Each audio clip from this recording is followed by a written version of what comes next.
Mesdames et messieurs, merci de votre fidélité. Bienvenue à l'émission Droit à la parole que j'ai le plaisir de vous présenter aujourd'hui.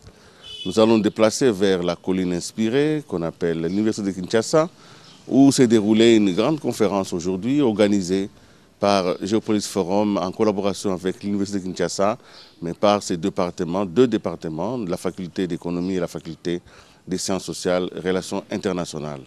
En effet, dans la salle Kamel Morjan, l'administrateur délégué de la GECAMIN, M. Ahmed Kalej, a tenu une conférence sur la relance de cette entreprise. Jadis fleuron de l'économie congolaise, l'entreprise GECAMIN, aujourd'hui est en train de se donner une nouvelle chance pour redevenir compétitive et surtout organiser pour l'avenir les moyens par lesquels l'État va se développer. Il fallait donc à cette nouvelle administration avoir les arguments pour que le monde scientifique et le monde professionnel puissent se rencontrer, se découvrir, afin que l'enseignement puisse s'adapter aux besoins du monde industriel et que celui-ci puisse savoir puiser ses ressources humaines dans les jeunes cadres qui sont en train d'être formés. C'est ainsi que l'administrateur délégué de la GECAMIN s'est entretenu sur la colline inspirée et il a tenu cette conférence et il a tenu les étudiants en haleine. Je voudrais, dans cette première partie, vous convier à suivre d'abord son allocution. Il a parlé des axes prioritaires, il a parlé du diagnostic, mais il a surtout parlé aussi des perspectives d'avenir. Je voudrais donc que nous le suivions et nous allons le retrouver tout à l'heure. Suivons-le.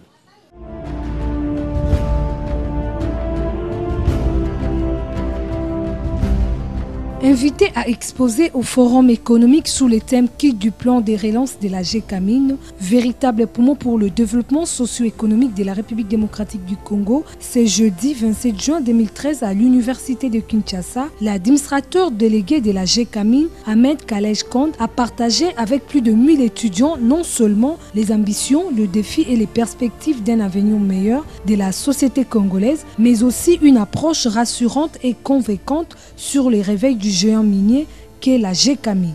Après avoir donné l'historique et les hauts faits de l'éléphant qui avait autrefois nourri tout un sous-continent et abrévé l'économie florissante de la République démocratique du Congo, l'administrateur délégué de la GECAMIN, Kalej Kond, a dressé un diagnostic sévère et non complaisant avant de proposer un traitement de choc afin que la GECAMIN se relève et reprenne sa place d'antan.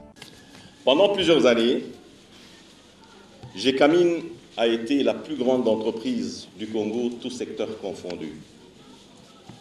Elle a constitué ce qu'on a appelé le ferron de l'économie congolaise. Elle a, jusqu'en 1970, jusque dans les années 70, été la seule entreprise minière produisant le cuivre et le cobalt. Par son activité, elle a permis à notre pays d'être classé parmi les 5 premiers producteurs de cuivre dans le monde. Et son pic de production a été atteint en 1986 où elle a produit à elle seule 486 000 tonnes de cuivre. Pour votre mémoire, jusqu'en 2010, toutes les compagnies minières qui se sont érigées dans la province du Katanga n'ont pas toutes ensemble réalisé une production de ce niveau qu'avait alors produit la GECAMIN seule en 1986. Dès notre arrivée à la tête de l'entreprise, avec tous les cadres de la société, nous avons entrepris une descente sur terrain pour constater et palper du doigt les réalités du terrain, parler avec les principaux acteurs, et cet exercice a débouché sur un état des lieux qui constitue ce diagnostic. Merci, professeur. Qui constitue le diagnostic qui a été posé et dont les principaux constats ont été regroupés en ces 4 points tels qu'ils apparaissent au tableau. Le premier constat est que l'entreprise souffre d'un retard de recherche, de prospection et de découverture. Qu'est-ce à dire? Une activité minière normale se fait de telle sorte que l'exploration ou la recherche précède l'exploitation. Par la recherche et l'exploration, on détermine la taille du gisement. Par la recherche et l'exploration, on détermine la forme du gisement.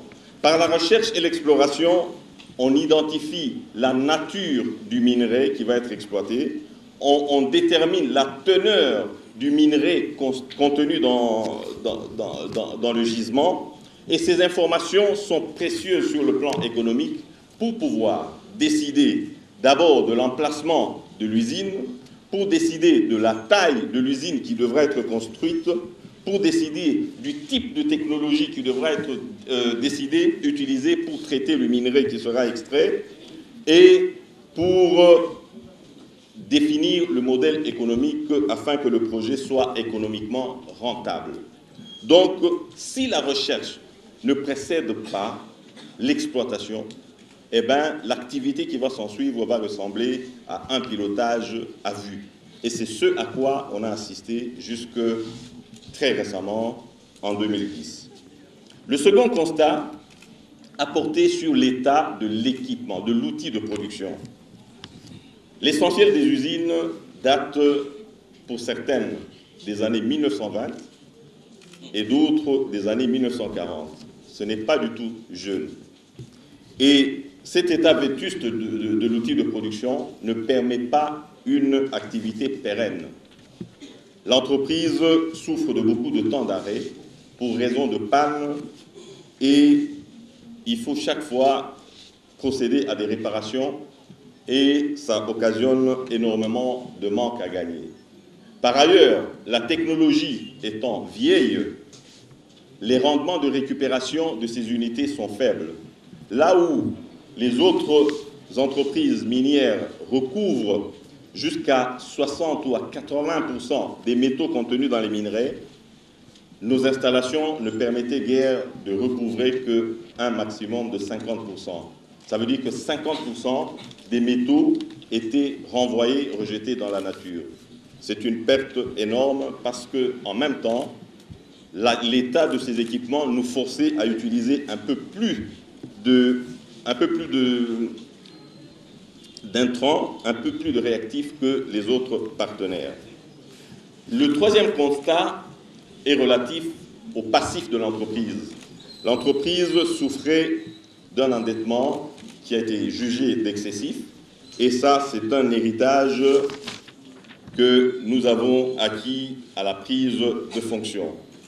Et le quatrième problème, qui n'est pas des moindres, est la taille de l'effectif. L'effectif est jugé pléthorique et en même temps assez vieillissant, car l'âge moyen est de 56 ans, ce qui est déjà proche de la retraite. La Gécamine a des ambitions de monter en puissance. Pour y arriver, Calèche compte à présenter le plan de relance qui comprend en son sein 6 axes stratégiques. Et que faire face à un tel constat? Donc, après avoir recueilli ces informations, et après les avoir transformées en diagnostic, il a fallu prescrire une ordonnance. Il a fallu une prescription médicale. Et la réponse à ce constat, à ce diagnostic, c'est le plan stratégique de développement en 6 axes. Ce plan a eu pour vocation de s'attaquer donc à ces principaux problèmes et y apporter des réponses. Ainsi, ce plan articulé en 6 axes prévoit ceci. Au premier axe, la reprise du programme de recherche et d'exploration, de prospection et d'exploration géologique. Comme je l'ai indiqué, la recherche et l'exploration est le point de départ d'une activité minière. Si on ne passe pas par là, tout le reste est compromis. Donc il faut très rapidement lancer un programme de recherche pour identifier des gisements, pour identifier et certifier des réserves, afin de pouvoir investir de façon rationnelle et judicieuse par la suite. Le deuxième axe se rapporte à l'outil de production. Comme je l'ai dit, l'outil de production a vieilli et est quasiment obsolète. Mais que faire? L'idéal aurait été de tout raser et de commencer à construire du neuf. Mais ça nécessite une immobilisation importante des capitaux dans l'immédiat. Ça veut dire que tout le monde est mis en congé technique et on ne peut pas se permettre cela parce que nous employons plus de 11 000 travailleurs Donc ça fait 11 000 familles avec une moyenne de 8 personnes par famille. Imaginez quelle est la charge que nous avons. Donc il n'était pas du tout possible de tout arrêter, de tout raser et de commencer à construire du neuf. Donc à ce niveau, la stratégie a été double. D'abord, d'assurer un programme de réhabilitation intense pour fiabiliser l'outil existant et permettre à ceux qu'ils puissent fonctionner, opérer de façon pérenne sans interruption, de la mine à la production des métaux après la salle d'électrolyse. Et ça, donc, ça a été la première action, et eu un budget important d'environ 20 millions de dollars a été voté et exécuté pour assurer donc la maintenance de l'outil existant. Mais la finalité est celle de créer des unités tout à fait neuves, modernes, qui ont l'avantage d'utiliser des technologies nouvelles et qui ont l'avantage d'opérer à des coûts opératoires minimisés, ce qui permet de dégager des marges importantes et donc du bénéfice pour l'État actionnaire aujourd'hui. Soit dit en passant, le capital de l'entreprise est appelé à être ouvert au public parce que nous sommes devenus une SARL. Mais ça, c'est un débat sur lequel nous pourrons revenir. Le troisième axe concerne la valorisation des activités non minières par la création des centres de profit. Qu'est-ce que ça veut dire? En marge de l'activité minière proprement dite, Gécamines avait développé une série d'autres activités pour soutenir la production minière. À l'origine, quand Gécamines avait été créée, alors Union minière du Haut-Katanga, elle était située très loin de ses principales sources d'approvisionnement, qui étaient l'Europe, l'Occident. Et une industrie minière utilise des outils, des équipements très très lourds. Et c'est parfois de gros sous-ensembles tels que les roues de concentrateurs, qui sont des pièces gigantesques. Et une fois qu'une pièce pareille tombait en panne, il fallait la démonter, ce qui impliquait l'immobilisation de l'usine, la mettre sur le train, l'amener au port, à Durban ou à Lobito, la mettre sur le bateau, l'envoyer en Europe, la réhabiliter et la ramener. Ça pouvait prendre 4 à 6 mois. Et entre-temps, l'entreprise serait à l'arrêt. Mais ceux qui avaient conçu le projet avaient imaginé un plan pour éviter cela et avaient créé des ateliers. C'est ainsi que nous avons l'atelier central de Panda, par exemple, qui est à même de reconditionner des grands sous-ensembles, qui est à même de produire des pièces de rechange, des pièces de fonderie, des pièces en caoutchouc, des blindages de divers types, des différents processeurs tels que des boulets ou des bases à broyage sont produits dans ces ateliers. À côté de cela, Gécamines s'était assuré certaines carrières, telles que des carrières pour produire la chaux. Et la chaux est un intrant qui est utilisé dans le processus de production de cobalt. À côté de cela, la Gécamines s'est organisée pour avoir des mines de charbon, parce que le charbon est utile pour la fonderie. J'ai mentionné ici que la Gécamines utilisait d'abord 3 fonderies électriques, mais à l'époque, c'était des fonderies qui fonctionnaient avec du charbon. Donc il fallait se garantir un approvisionnement certain, et la Gécamines s'était dotée des mines de charbon. À côté de cela, Gécamines utilise des câbles et beaucoup de produits d'électricité. Elle s'est organisée pour créer une unité de la minoire qui produit les câbles et d'autres pièces en cuivre qui peuvent être utilisées dans son fonctionnement au quotidien. Alors, toutes ces unités, à l'époque, étaient érigées en centre de coût parce que fonctionnaient juste pour rendre des services à l'entreprise. Mais aujourd'hui, l'idée est que plusieurs entreprises se sont installées dans la province à côté de Gécamines. Donc l'idée, c'est de réhabiliter ces unités, de bien mieux les équiper, les moderniser, pour qu'elles rendent service non pas seulement à Gécamines, mais à toutes les autres sociétés qui sont érigées dans la province. Et cela permettrait alors à cette nouvelle direction des centres de profit d'être non plus un centre de coûts comme à l'époque, mais un centre de profit.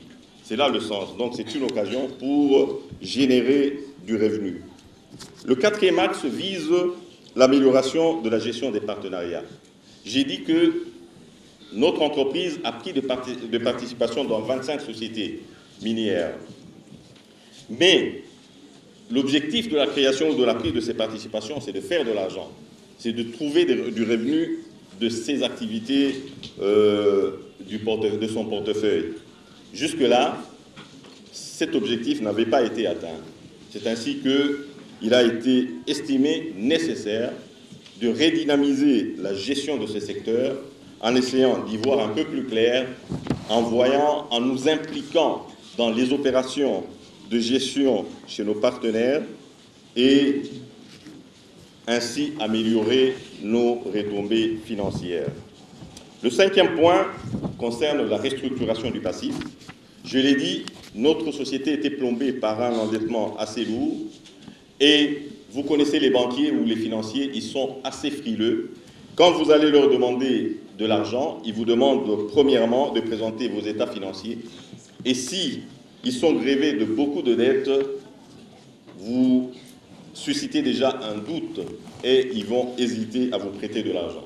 Donc, une action, un préalable à remplir, a consisté à nettoyer ou à assainir nos comptes afin d'avoir des comptes qui soient bancables, qui soient acceptés pour pouvoir nous permettre de lever du financement aussi bien en interne qu'en externe.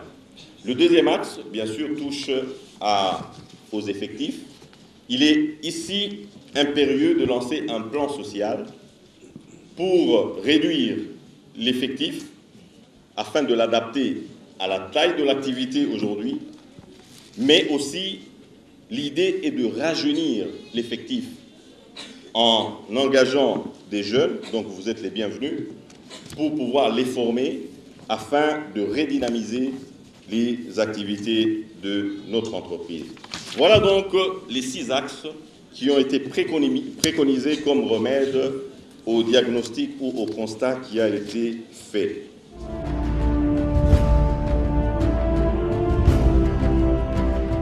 Vous avez suivi l'exposé de l'AD de la GECAMIN, M. Ahmed Khaled Kanj, qui a effectivement développé le diagnostic fait à son arrivée à la tête de la GECAMIN par son équipe et par sa direction. Il a défini les 6 axes stratégiques et il a donc donné de la matière à un auditoire qui était très attentif et qui voulait lui poser des questions. Vous aurez remarqué que je ne suis pas seul sur cette deuxième annonce, je suis avec beaucoup de jeunes enfants. C'est principalement des jeunes filles de l'école de Moamba. C'est l'école qui forme aujourd'hui l'élite pour demain.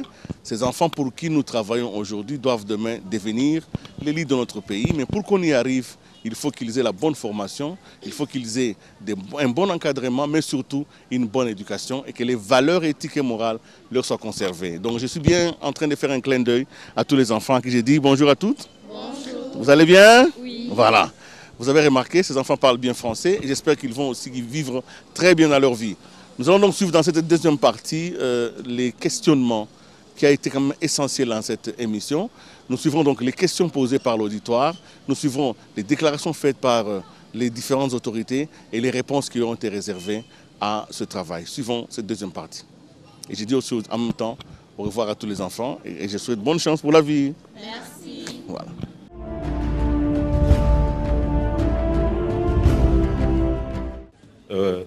Je m'appelle Bilolo, je suis doctorant en économie. J'ai quelques préoccupations à poser à l'ADG de la GECAMIN. En 2011, si j'ai une bonne mémoire, la Banque mondiale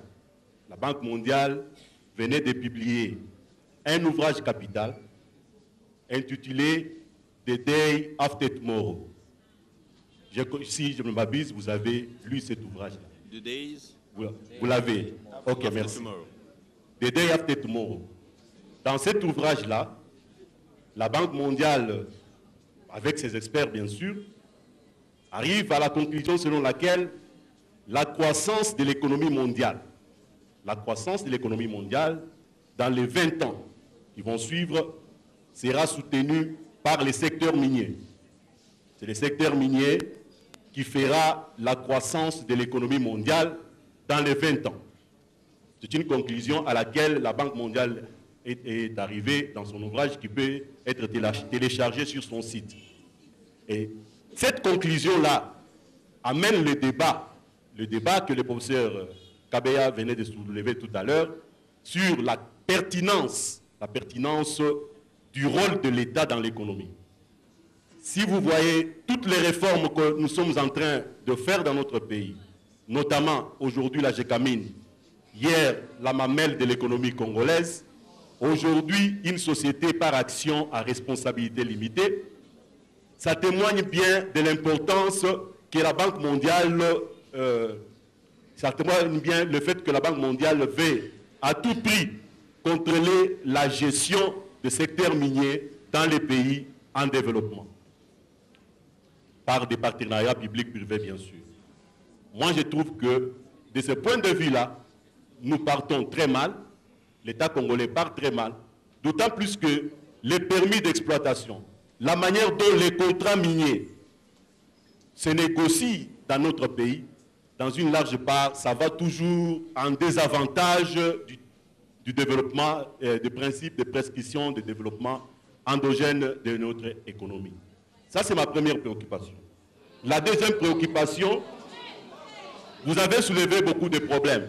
Les problèmes sur la formation, le vieillissement du personnel. Je partage le même point de vue que vous. J'ai eu à lire le livre d'un grand professeur de cette université, le professeur Nyembo Chabagne, qui a travaillé sur l'industrie du cuivre dans le monde. Dans ce livre-là, le professeur fait une étude comparative entre le Chili et la République démocratique du Congo. Il aboutit à la conclusion selon laquelle, dans le temps, le Chili venait au Katanga, il envoyait des gens au Katanga pour voir comment la prospection, pour voir comment l'extraction des mines se faisait. À l'heure d'aujourd'hui, le Chili fait partie des grandes puissances, des grands pays qui produisent les cuivres. Quand nous, aujourd'hui, nous sommes en train de balbutier pour atteindre les 40 000 tonnes de cuivre, d'après votre plan stratégique, le Chili n'est pas à ce niveau-là. Alors, qu'est-ce qui a fait la prospérité de l'industrie cuivrifère en Chili? C'est la formation. Mais je n'ai pas suivi dans votre exposé le plan de formation que vous avez. Et le plan de formation pour assurer la relève. Vous avez bien dit que vous avez besoin de jeunes gens qui terminent les universités pour les embaucher. Bien sûr, mais la formation sur place, comment se fera le transfert des technologies? Parce que le premier problème dans cette industrie, c'est le problème de transfert des technologies. Aussi longtemps que notre technologie est vieille, on ne peut pas accéder au développement du secteur. On sera toujours tenté, coincé, de recourir à l'extérieur pour faire appel aux techniciens, ainsi de suite, ce qui occasionne des coûts pour l'entreprise. Donc, qu'est-ce que votre plan prévoit en matière de la formation du personnel? La question sur le passif de l'entreprise. Excusez-moi, moi je suis un économiste et donc quand je suis dans une conférence qui traite du développement économique, je vois plusieurs angles, j'ai plusieurs occupations. Accordez-moi une minute. La dette. Vous avez dit ici que vous avez hérité le passif qui est énorme, que nous connaissons tous, de la GECAMIN. C'est bien bon.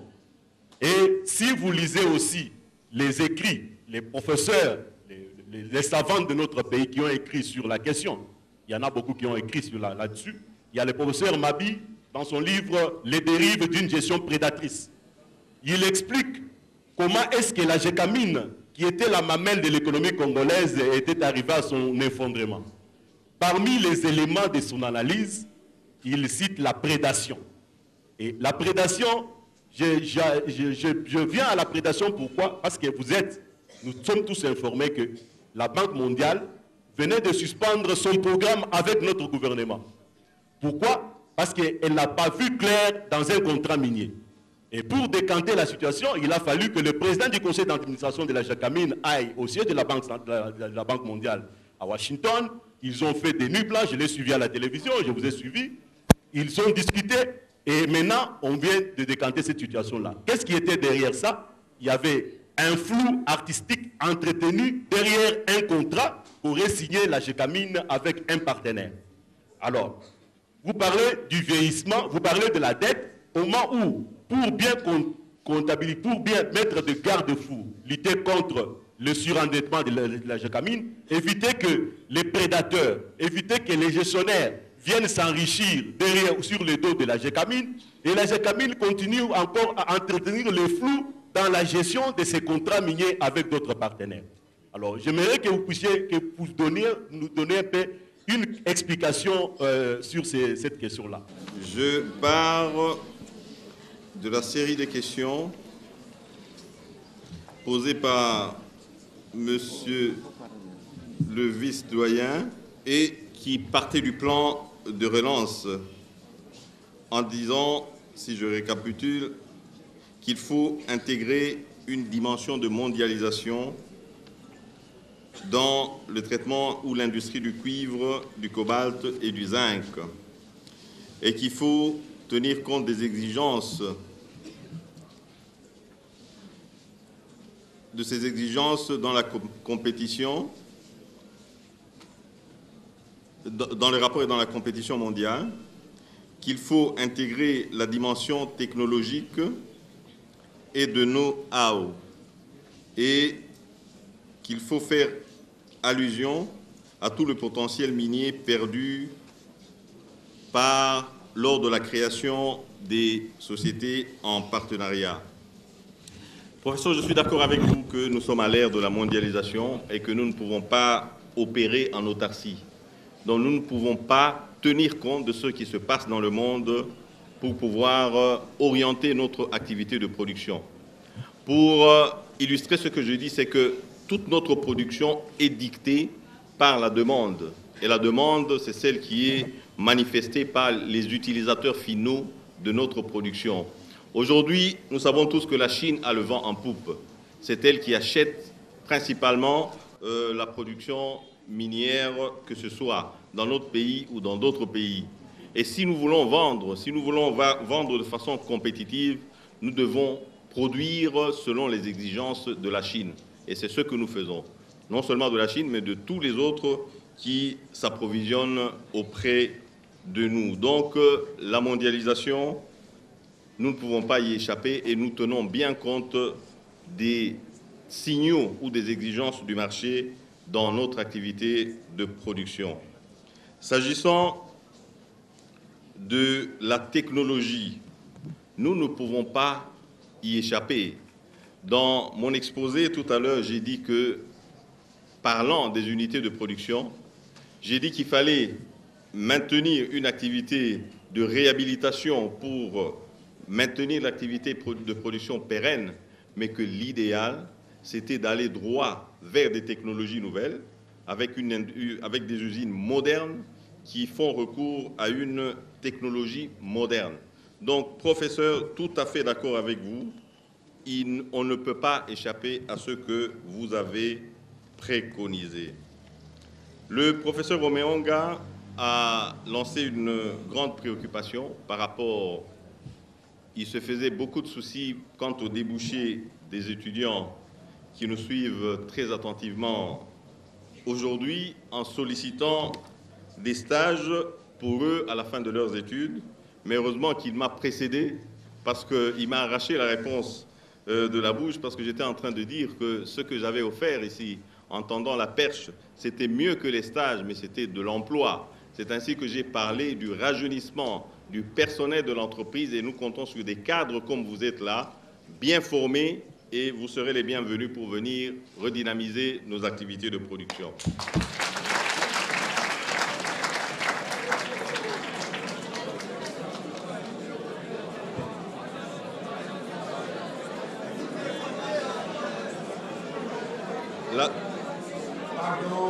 La deuxième question. Il faudrait même ouvrir un bureau à Kinshasa pour recruter facilement. Non, nous avons un bureau de représentation. C'est ça, vous allez dire ça. Nous avons un bureau de représentation, d'ailleurs, ici, dans le bureau de la SOSACOM, mais le représentant est là, mon représentant est là, M. Cyril Komanda. Donc, une adresse est claire, vous pouvez adresser.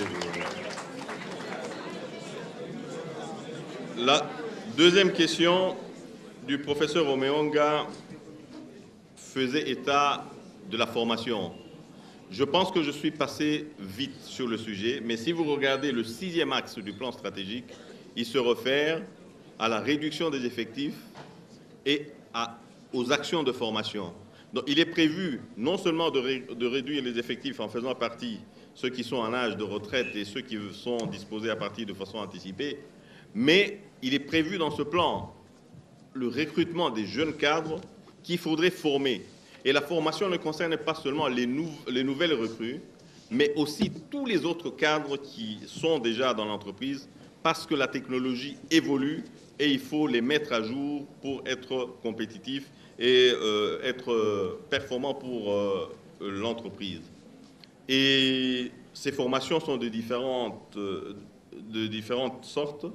Il y a des formations sur l'État, auprès de nos partenaires déjà localement, mais il y a aussi des formations sur terrain auprès des sociétés sœurs à l'étranger, telles qu'au Brésil. Nous avons conclu un accord avec la société Vale au Brésil, qui est une très grande société, où nous avons conclu un partenariat pour pouvoir assurer la formation de nos cadres, aussi bien jeunes que ceux qui ont déjà du chemin dans l'entreprise. Nous avons le Chili, avec qui nous sommes en contact, qui est très disposé à recevoir aussi nos stagiaires. Donc, toutes ces préoccupations ont été prises en compte. Ce plan, c'est faute de temps, hein, mais il rencontre toutes ces préoccupations. Vous avez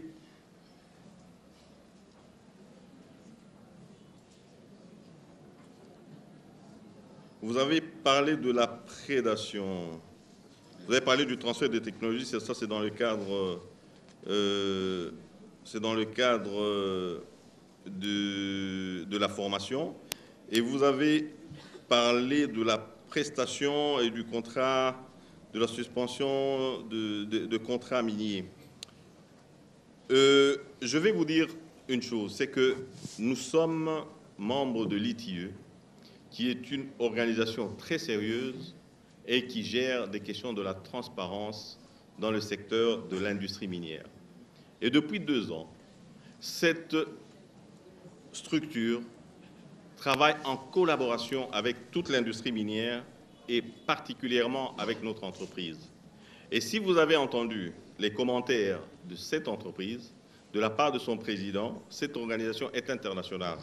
Vous apprendrez que, de façon sans embâche et élogieuse, l'ITIE nous a reconnus comme nous distinguant sur le plan de la transparence en ce qui concerne la communication de toutes les informations relatives à nos opérations et à tous les flux des revenus entre nous et l'administration publique et tout ce qui se passe quant à la commercialisation de nos produits. Tout cela a été communiqué de la manière la plus transparente, comme dans un livre ouvert, à l'ITIE et à tous ceux qui sont disposés à venir les consulter. Et pour faire court, allez sur notre site, vous verrez que tous les contrats qui ont été signés, non pas seulement hier, mais depuis 2002, sont postés sur notre site. Donc n'importe qui a le loisir d'accéder à ce site, à fouiller, à lire et relire tous ces contrats à souhait. Et s'il y a des questions, notre site est ouvert, nos adresses sont disponibles, nous sommes ouverts à tout débat et à répondre à toutes les questions. Donc, côté transparence, il n'y a aucun souci, il n'y a pas de flou qui soit entretenu. Parfois, on entend des choses, il y a des gens qui disent qui valorisent certaines opérations ou certaines transactions minières en disant que ça vaut 5 milliards et tout ça. Je ne sais pas si on sait de quoi on parle. Les gens prennent un gisement, un périmètre, on dit que ça vaut autant de tonnes de tel minerai, de cuivre ou de cobalt. Ça, c'est du minerai qui est encore sous-sol. Le process de traitement des minerais part de la mine à la production des métaux. Et quand on voit un gisement, il faut intégrer la notion de la teneur ou de la concentration. Sur une tonne de minerai, c'est-à-dire de terre que l'on excave du sol, on parle de 3 à 4% de teneur. Ça veut dire que sur 1000 tonnes, il y a 4 kilos seulement de métaux. Vous voyez? Mais des gens confondent. Ils prennent 1000 tonnes de terre extraite du sol et ils appliquent le cours des métaux du London Metal Exchange à cette terre, alors que dans cette terre, il n'y a que 4% de métaux.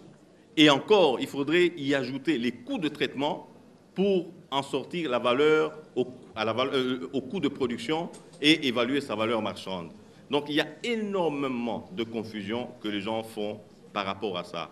Je vous invite à vous adresser à la source vraie. Nous sommes ouverts, nous avons une direction de communication, nous avons des points de contact, poser les questions, même les plus embarrassantes, nous sommes très disposés à y répondre parce que nous n'avons rien, absolument rien à cacher. Donc il n'y a pas de flou dans ces histoires. Professeur Marmat, qui est doctorant, vous avez demandé si je savais parler ma langue maternelle. Je ne sais pas s'il y a quelqu'un qui partage ma langue maternelle ici. Je peux déjà vous démontrer que je la parle à merveille. Donc, vous pouvez avoir vos apaisements. Je parle bien ma langue maternelle et je parle presque les 4 langues nationales. Donc, j'ai commencé par là avant de passer au français et à l'anglais. Donc, vous pouvez avoir vos apaisements. Et vous parlez de la mondialisation, encore une fois, et que le système économique d'antan a établi une classe de vassalité, vous avez dit, en opposé à une classe,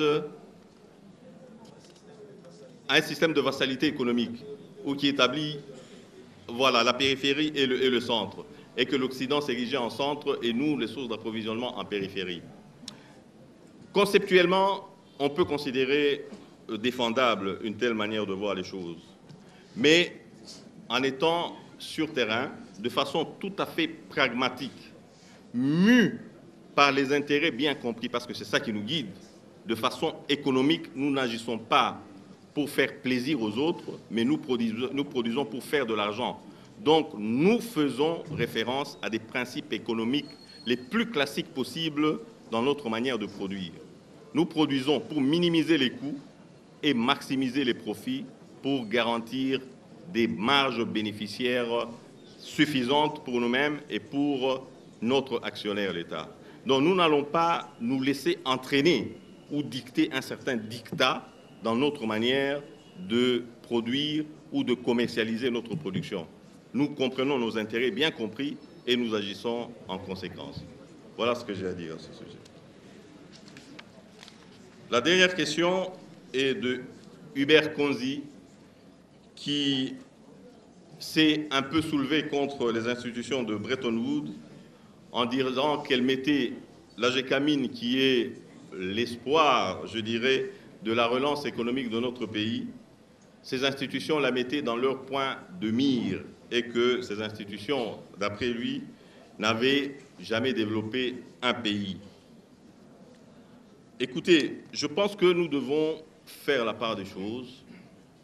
Ces institutions de Bretton Woods sont là parce que nous sommes endettés et qu'elles doivent conclure un programme pour nous accompagner.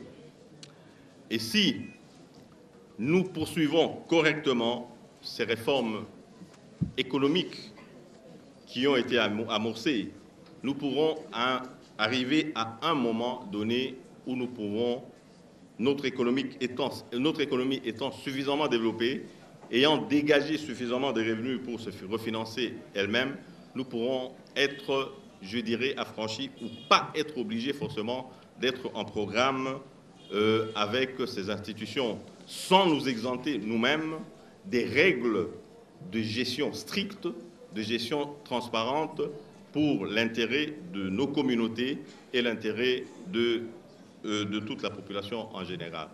Voilà donc ce que je peux dire à ce sujet. Voilà, vous avez parlé de l'ouvrage de la banque, du professeur Nyembo Shabani d'abord, et puis celui de la Banque mondiale de Day After Tomorrow, où il est dit que la croissance de l'économie mondiale va reposer sur le secteur minier.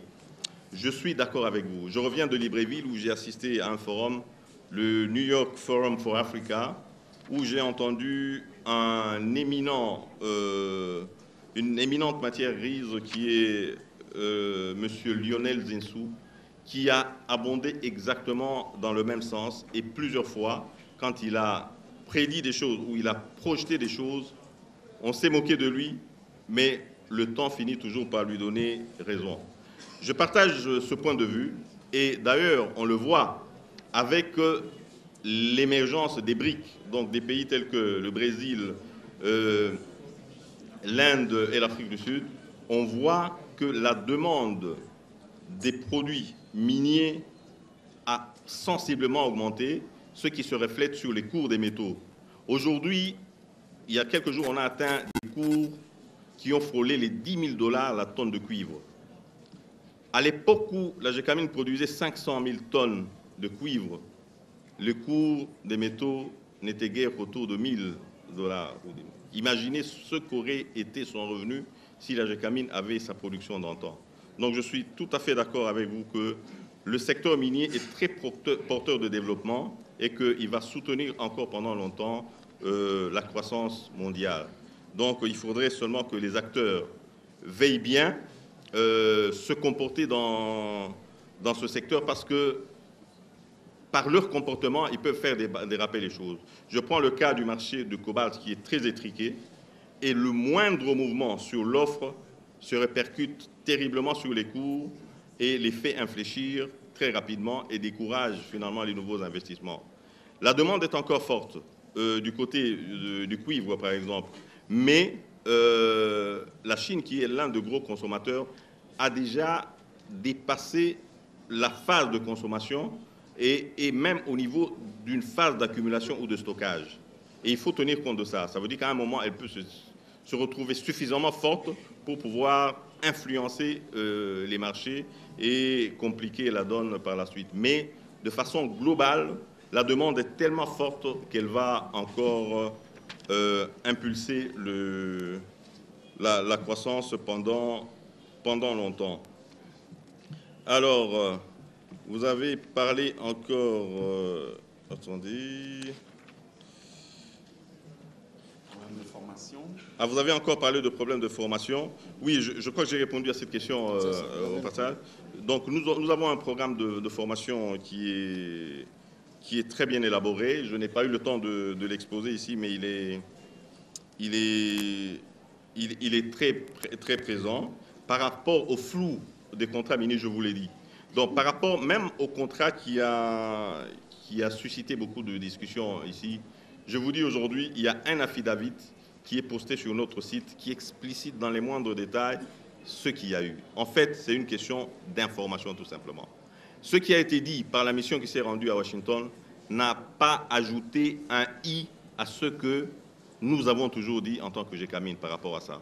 Mais sauf que ils ont eu le temps de s'asseoir en face de nous, d'écouter exactement ce qui s'est passé, et ils ont très vite compris. La preuve, c'est qu'ils reviennent pour conclure un nouveau programme. Il n'y a rien de nouveau qui a été ajouté. C'est pour dire que ce qui était communiqué était absolument conforme à la réalité telle qu'elle a été. Et si vous vous référez à l'affidavit qui a été produite à la suite de cette mission, vous pourrez vraiment vous en rendre compte. Je vous remercie. Le modérateur du jour, le professeur Kabea Chikuku, a trouvé des mots justes pour féliciter l'orateur du jour. L'exposé qui vient de vous être offert est un exposé, un résumé réel qui s'en est tenu à des axes stratégiques importants.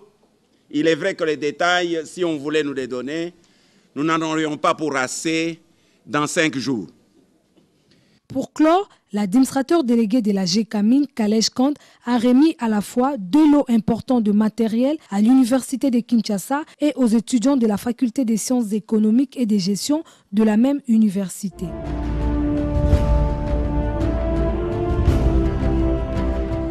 Mesdames et messieurs, nous arrivons donc à la fin de cette émission. J'ai été heureux de savoir que vous avez été nombreux à suivre. Il nous fallait restituer la force de cette communication, restituer la quintessence de cette communication, restituer surtout aussi l'intérêt croissant de nos jeunes pour leur avenir, mais surtout aussi pour des réponses qu'ils attendent de nous, les responsables, de nous, les dirigeants, de nous qui avons une parcelle de pouvoir.